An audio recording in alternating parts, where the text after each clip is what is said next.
छत्रपति शिवाजी। छत्रपति शिवाजी, जिनकी सूझबूझ और बहादुरी की अनेक गाथाएं प्रसिद्ध हैं, जिनके नाम पर मुंबई का छत्रपति शिवाजी टर्मिनस है, स्टेडियम है, सड़कें हैं, इमारतें और संग्रहालय भी हैं।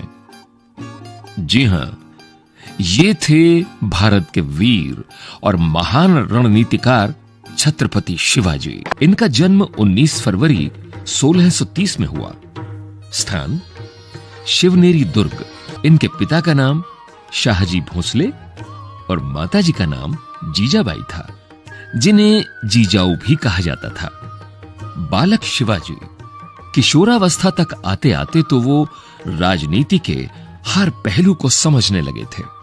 बचपन से ही निडर और चतुर शिवाजी माता पिता का आदर करने वाले एक महान सपूत थे।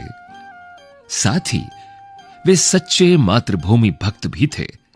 जब उनके पिता शाहजी को बीजापुर के सुल्तान ने बंदी बना लिया था, तब राजनैतिक कौशल दिखाते हुए शिवाजी ने बीजापुर के सुल्तान से संधि करके शाहजी राजे को छुड़वा लिया।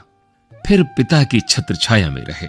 हालांकि तब तक वीर शिवाजी पिता से अलग अपना एक बड़ा साम्राज्य स्थापित कर चुके थे, लेकिन फिर भी उनकी मृत्यु के बाद ही अपना राज्याभिषेक करवाया। उनके राज्य में कभी कोई आंतरिक विद्रोह जैसी घटना नहीं हुई और जल्द ही वो बन गए पूरी प्रजा के चहेते राजा। वे प्रजा की भलाई और सुरक्षा के विषय में बहुत सोच विचार करते थे। बीजापुर का राज्य। इस प्रदेश में मराठा के साथ साथ और भी कई जाति के लोग रहते हैं।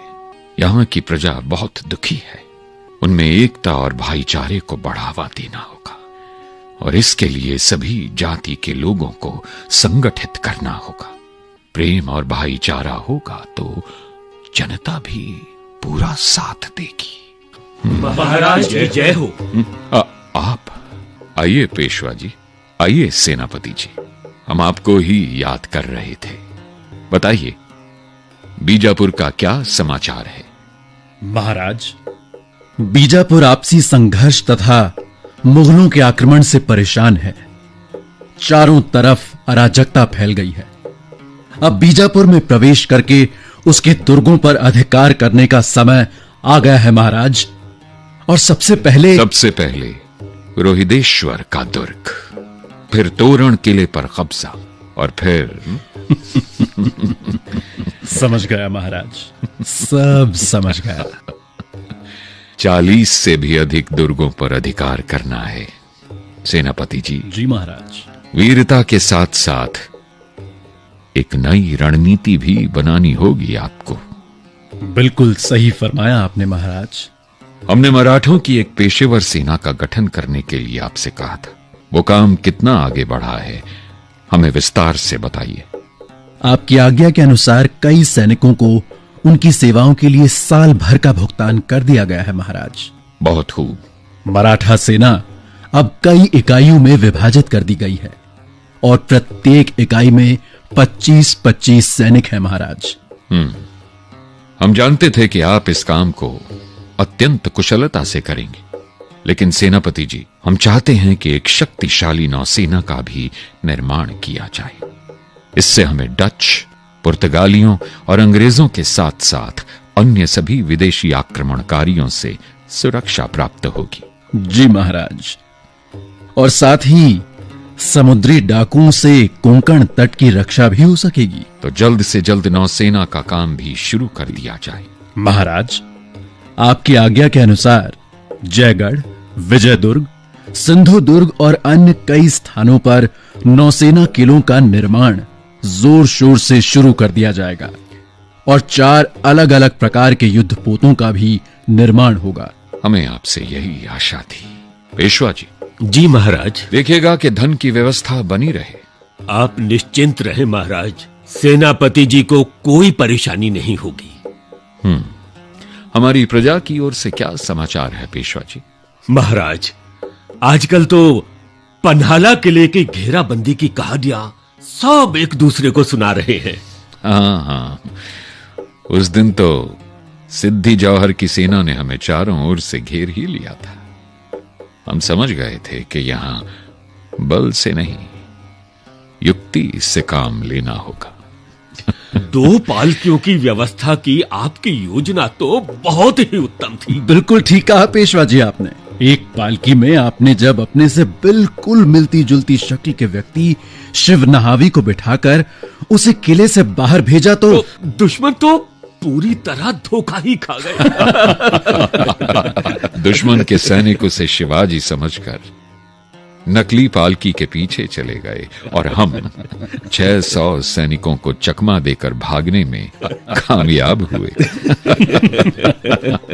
बस इसी तरह कुछ चालाकी और पूरी वीरता से शत्रु को हराना ही हमारा लक्ष्य होगा।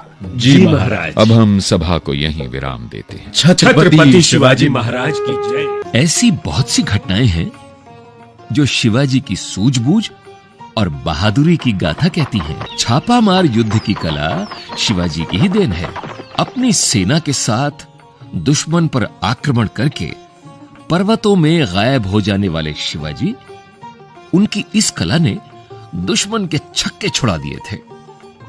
इतिहास संकलन समिति के अनुसार शिवाजी महाराज अपने दल के साथ 11 मई 1666 को आगरा पहुंचे थे।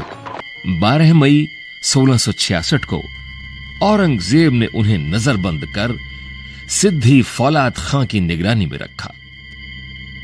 उनकी नजरबंदी के साथ साथ उन पर निगरानी रखने के लिए 1000 सैनिकों और तोपों की तैनाती भी कर दी गई। उन्हें जामा मस्जिद के निकट स्थित विट्ठल नाथ की हवेली ले जाने का आदेश हुआ, जहां उनकी हत्या कर देने की योजना थी। लेकिन 1000 सैनिकों की निगरानी को छकाते हुए वे चालाकी से फलों की टोकरी में बैठकर औरंगजेब की कैद से निकल गए। एक बार फिर अपनी बहादुरी और बुद्धिमानी से दुश्मन को पराजित कर दिया शिवाजी ने। शिवाजी के विषय में जानने को इतना कुछ है जो हमें सदा प्रेरित करता रहेगा। उनका जीवन, उनका व्यक्तित्व ही कुछ ऐसा था कि हर भारतीय नतमस्तक हो जाता है। देश के सपूत वीर छत्रपति शिवाजी, आपको हमारा